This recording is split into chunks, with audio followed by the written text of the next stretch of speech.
भगवान श्री हरि विष्णु ने धर्म की रक्षा हेतु हर काल में अवतार लिया है। वैसे तो भगवान विष्णु के अनेक अवतार हुए हैं, लेकिन उनमें से 10 अवतार प्रमुख माने जाते हैं। आज इस वीडियो में भगवान श्री हरि के 10 अवतार की पौराणिक एवं प्रामाणिक कथाओं के बारे में जानेंगे।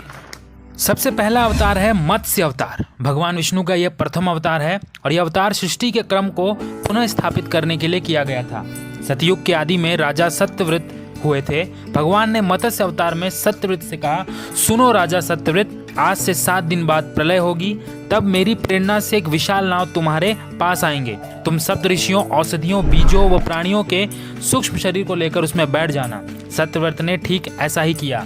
रास्ते में भगवान मत्स्य नारायण ने मनु को मत्स्य पुराण भी सुनाया। इस तरह प्रभु ने सबकी प्रलय से रक्षा की और पौधों तथा जीवों की नस्लों को बचाए रखा। दूसरा अवतार है कूर्म अवतार।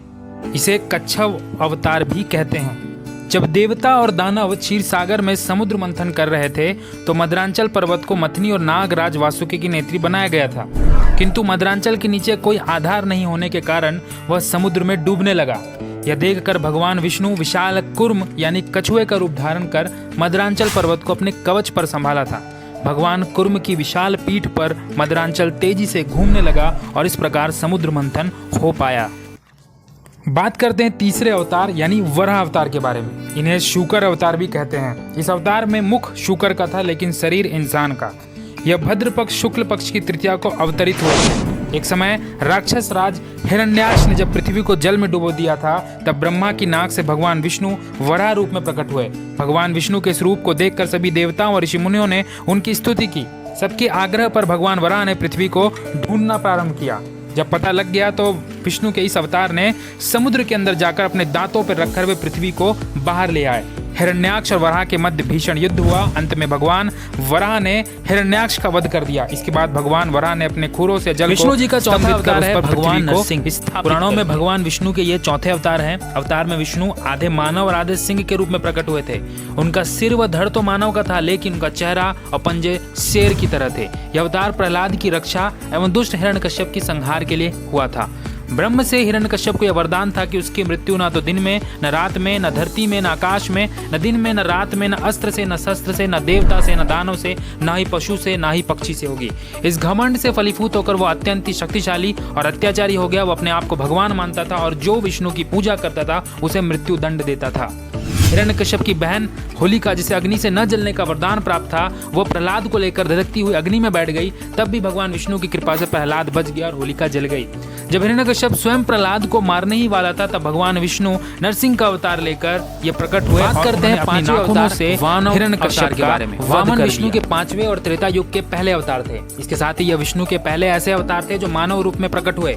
इनको दक्षिण भारत में उपेंद्र के नाम से भी जाना जाता था। एक बार जब बलि महान यज्ञ कर रहा था, तब भगवान वामन बलि की यज्ञशाला में गए और राजा बलि से 3 पग धरती दान में मांगी। राजा बलि के गुरु शुक्राचार्य भगवान की लीला समझ गए और उन्होंने बलि को दान देने से मना कर दिया। लेकिन बलि ने फिर भी भगवान वामन को 3 पग धरती दान देने का संकल्प ले लिया। भगवान वामन ने विशाल रूप धारण कर एक पग में धरती और दूसरे पग में स्वर्गलोक नाप लिया।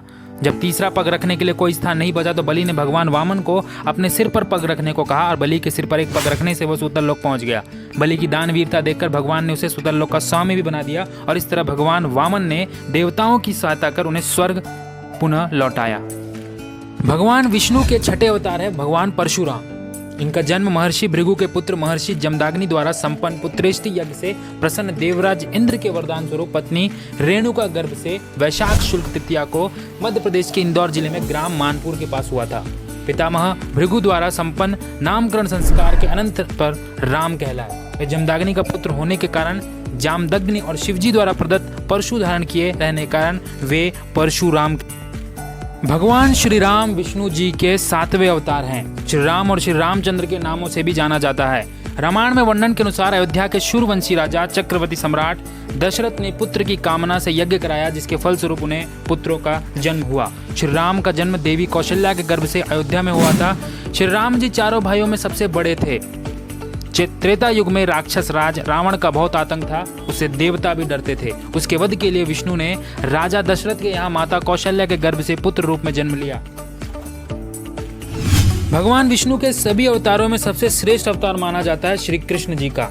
श्री कृष्ण जी भगवान विष्णु के 8वें अवतार हैं। इन्हें कान्हा, गोपाल, केशव, द्वारकाधीश और वासुदेव आदि नामों से भी जाना जाता है। इनका जन्म मथुरा में हुआ था। इनके पिता का नाम वसुदेव, माता का नाम देवकी था।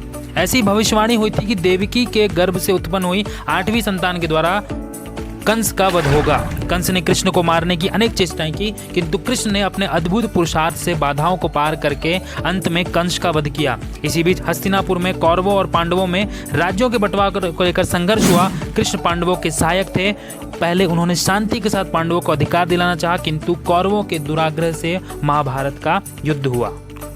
गौतम बुद्ध भगवान विष्णु के 9वें अवतार हैं। आधुनिक मान्यता अनुसार गौतम बुद्ध को ही बुद्ध अवतार माना जाता है। पुराणों के अध्ययन से ज्ञात होता है, जबकि गौतम बुद्ध का जन्म वर्तमान नेपाल में राजा शुद्धोधन के घर हुआ था। उन्होंने ज्ञान की बारे में लोगों को बताया था। भगवान विष्णु के 9 अवतार अब तक अवतरित हो चुके हैं। 10वां अवतार है कल्कि का, जो कि कलयुग के अंत में होगा। यह कहा जाता है कि विष्णु जी का 10वां अवतार होगा, जो कि होना अभी बचा है। भविष्य पुराण के अनुसार भगवान विष्णु का अगला अवतार कलयुग के इस 4थे चरण में भारत के उत्तर प्रदेश राज्य में किसी ब्राह्मण के घर में होगा। ऐसा कहा गया है कि कल्कि अवतार श्वेत अश्व यानी सफेद घोड़े पर आरूढ़ होकर खड्ग धारण कर मानव के रूप में अवतार लेकर स्वर्ग युग की पुनः स्थापना कर मानव जाति का कल्याण करेंगे।